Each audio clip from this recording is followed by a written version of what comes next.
Mga kabida, isang magandang oras sa lahat at welcome po sa aking channel. Ito po, nakakalungkot po, ito hong naging desisyon po mga kabida, ng International Criminal Court, na i-reject ito hong hinihiling na interim release po ni dating Pangulong Rodrigo Roa Duterte, Eh, yung kanilang ground po dito mga kabida, kailangan daw mananatili ho sa kanyang detention cell, Ito hong si Digong.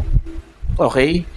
Mas pinanigan po nila mga kabida yung argument po ng prosecution at maging itong abogado po ng pamilya ng mga sinasabi po nilang biktima daw ng war on drugs ng dating Pangulo.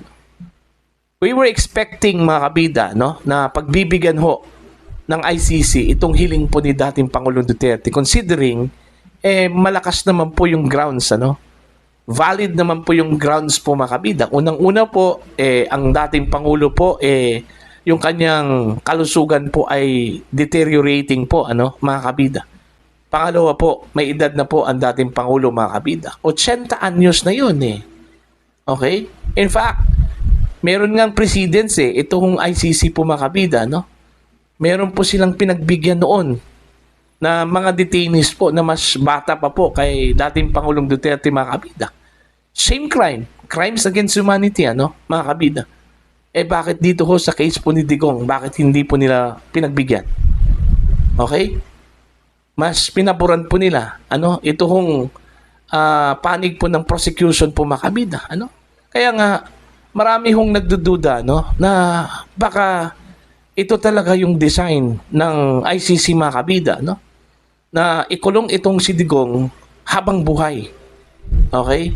Habang buhay in the sense na alam naman po natin mga kabida, ito hong si Digong matanda na po, nasa twilight zone na po mga kabida.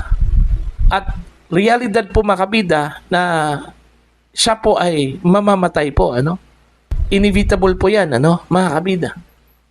Kasi pag ganung mga edad at meron pong mga sakit, mga kabida, meron talagang malakas na tsansa, na kukunin talaga ng Panginoon.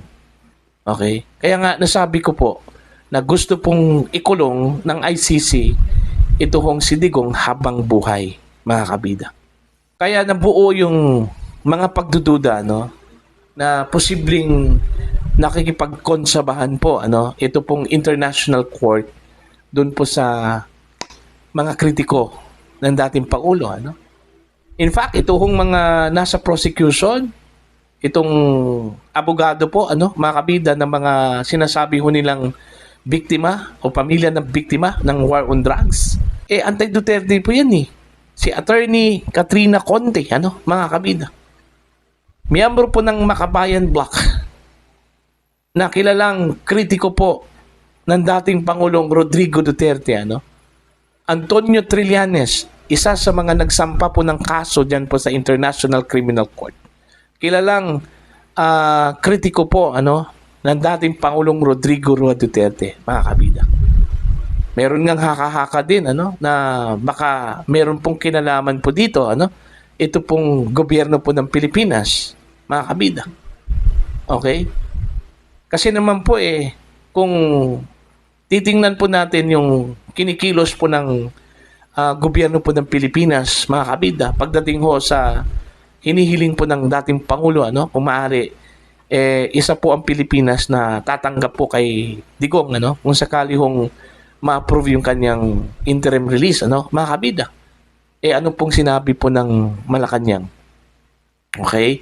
Hindi ho sila mangingialam sa International Criminal Court kasi hindi na daw miyembro ang Pilipinas sa International Criminal Court. Okay? For humanitarian reason, for God's sake, mga kabida, hindi ho kayang ibigay yan, ng gobyerno ng Pilipinas. Hindi naman po foreigner yung humiling Isang Pilipino po, mga kabida. Bakit ayaw po nilang pagbigyan? Okay? Kasi malinaw po mga kabida na hindi po nila gusto, na makabalik po ng Pilipinas ito hong si dating Pangulong Rodrigo Roa Duterte. Yun yung malinaw po mga kabida. Gusto po nila na mananatili lang po sa The Hague, Netherlands, si Digong. Kasi po, pag once makauwi po yan ng Pilipinas, tapos po, yung kanilang maliligayang araw po mga kabida. Diba? So yun, ang dami hong nagdududa na nakikipagkonsabahan po ito hong International Criminal Court sa gobyerno po ng Pilipinas. Kaya yun yung naging desisyon po mga kabida. Napaka-valid yung reasons eh. Okay? Tsaka pangalawa, hindi naman po flight risk. Ito hong si Digong, wala hong kakayahang tumakas yan mga kabida. Diba? Kahit man lang ibigay lang po ng International Criminal Court yung mga huling mga taon, kung hindi man po buwan, kay dating Pangulong Rodrigo Duterte mga kabida, pero hindi ho nila ginawa.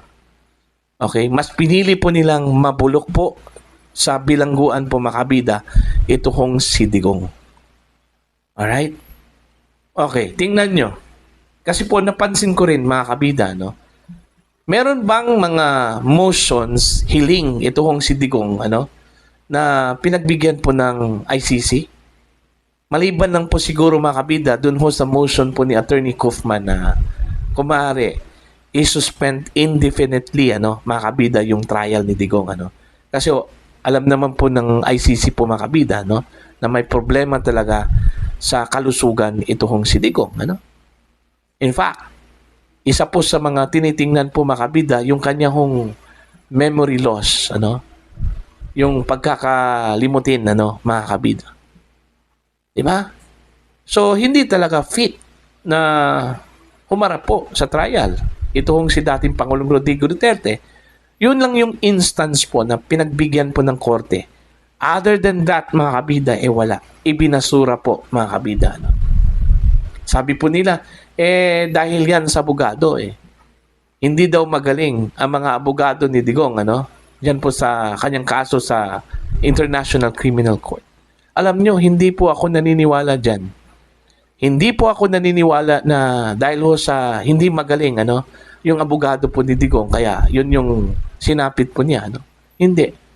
Alam nyo kung ano yung duda ko, mga kabida? Meron na talagang design Kahit pag-ano po katalino, kagaling, yung abogado ni Digong, kung ang design dito mga kabida, ikukulong talaga si Digong. No matter what happened, mga kabida, by hook or by crook. Yun na kasi yung design, So, hindi po uubra po mga kabida, ang galing at saka talino po ng abogado, Kung ang kukunin na abogado po mga kabida, ni Digong, yung mga matatalino po. 'Di ba? Walang silbi pa rin Kung yun na talaga yung design niya, na ikulong si Digong habang buhay. Makakalabas lang po si Digong mga kabida, kung siya ay patay na po. Yun yung malinaw, 'Di ba? So yun po. Sa mga DDS, sa mga taga-suporta po ni Digong, nakakalungkot talaga ito. Okay? Nakakasakit ng damdamin, kasi po, ang mga supporters po ng dating Pangulo have been expecting, all the time, mga kabida, na pagbibigyan po itong interim release. In fact, masaya na pong ibinalita po, mga kabida, ni Vice President Sara Duterte, na meron na pong isang bansa na handa hong tumanggap po kay Digong, mga kabida. Kung hindi man po siya tatanggapin po ng Pilipinas, at least meron pong isang bansa outside the Philippines na handa hong tumanggap po sa kanya. Diba? Ang saya po ni Vice President Sara na ibinalita po niya doon sa Japan, mga kabida. And yet, ito yung magiging desisyon, ng International Criminal Court. Alright? So, very disgusting, very frustrating, at nakakagalit, mga kabida. Okay? Eto, babasahin ko lang po. Itong reaction po mga kabida, ng anak mismo ni dating Pangulong Duterte, na si 1st District Congressman ng Davao City, Pulong Duterte. Anong sabi po ni Congressman Pulong mga kabida? Actually posted po niya ito sa kanyang Facebook page. Alright? Ang sabi po niya dito, this decision is a gross and disgraceful miscarriage of justice. It is not law. It is a political theater. My father, an 80-year-old man who is no longer in power, has been in fact a subject of political persecution in his own country. Since he stepped down, he is definitely not a flight risk. He does not need it. He is much loved in his own country, and he would have wanted nothing more but to stay there for as long as his creator permits him. Ayan. To all kidnappers of my father, I will make sure that you will pay for this crime that you have committed. To the CIA who connived in this criminal act, my father's kidnapping will not silence him. As a matter of fact, you might just have help in making him a martyr. The anger of his people on his baseless imprisonment might just worsen just as their love for him will grow bigger. We'll appeal, we'll fight this by the book and by the grace of the Almighty. My father will go home to his beloved Philippines. To his Filipino people, maraming salamat sa suportang walang sawang dumating.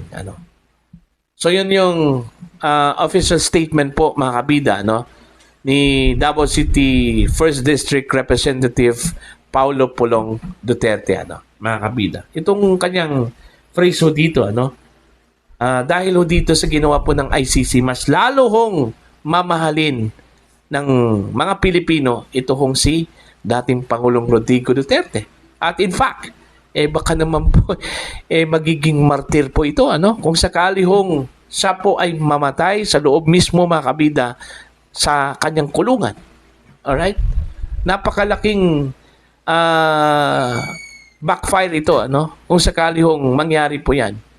Mamamatay ang dating Pangulo sa loob ng kulungan dahil hindi ho pinagbigyan po mga kabida ng International Criminal Court. So, para po sa inyo, ano po ang inyong pananaw at opinion ho dito, sa desisyon po ng International Criminal Court? Do you think sinadya po ito, mga kabida? Plano na talaga ito ng ICC? At kung sino man po yung kanilang kakunay po dito, mga kabida, kakontsaba ho dito, Okay? Whether yung mga pamilya ho ng mga biktima daw, ng war on drugs, o ang gobyerno mismo ng Pilipinas, mga kabida, Please comment down. Sa mga hindi pa po subscriber sa aking channel, please subscribe. Just click the subscribe button, click the notification bell, click all para updated po kayo mga kabida sa aking mga uploads. Maraming salamat po sa inyong lahat.